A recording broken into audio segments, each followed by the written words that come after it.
भगत सिंह हमारे देश के क्रांतिकारी, जब वो देश के शहीद हुए थे तो किसी को मारने के लिए आपको पढ़ाई की ज़रूरत नहीं होती, किसी को जान से मारने के लिए। लेकिन उनका ये था, वो लोग उनको देखते एग्रेसिव पर्सन, वो एग्रेसिव थे ही नहीं।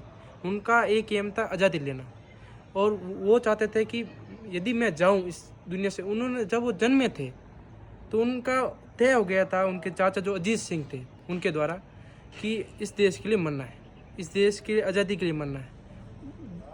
जब जन्म हुआ उस समय मृत्यु तय हो गई थी, लेकिन उन्होंने ये ठाना था कि मैं पढ़ के जाऊंगा। आप उनकी किताब भी देखोगे कि वो, उनको किताब पढ़ने में बहुत शौक था, ठीक है। तो कई घंटों तक वो लाइब्रेरी में बैठे रहते थे।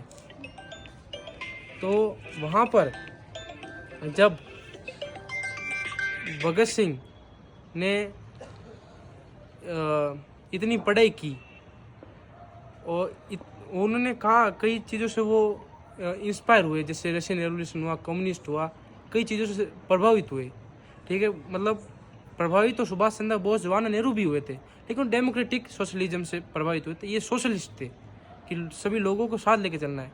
जब अब आप साथियों, मैं एक और कहानी सुना चाहूँगा कि जब उनकी मृत्यु हुई थी, फांसी दी गई थी उनको लाहौर में, तो उस समय सभी को पता है कि उनको फांसी दी गई थी कुछ दिन पहले। मतलब जो फांसी देने उससे ये कहानी सभी को पता है, लेकिन ये कहानी किसी को पता नहीं है कि जब उनकी मृत्यु हुई थी, उनके साथ, उनके शव के साथ क्या हुआ था। उनके शव के टुकड़े करके हुसैनीवाला गांव में ट्रेन की पटरियों पर फेंक दिया गया था। मतलब जलाने की कोशिश की गई थी, लेकिन वहाँ पे गांव के लोगों ने घेर के उनके शव को लिया वहाँ से और अंतिम संस्कार किया नदी के पास, ठीक है। वो आज भी स्थित है वहाँ पर।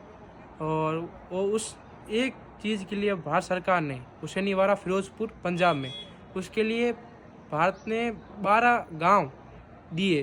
वो डिजर्व भी करते हैं कि वो गांव बहुत इम्पोर्टेंट था, बहुत ज़रूरी था, क्योंकि वहाँ पर उस चीज़ से हमें पता चलेगा कि ये जो आज़ादी मिली है वो फ्री में नहीं मिली है। इसकी आज़ादी के लिए कईयों की जान गई है, कईयों के बलिदान गए हैं। जय हिंद साथियों।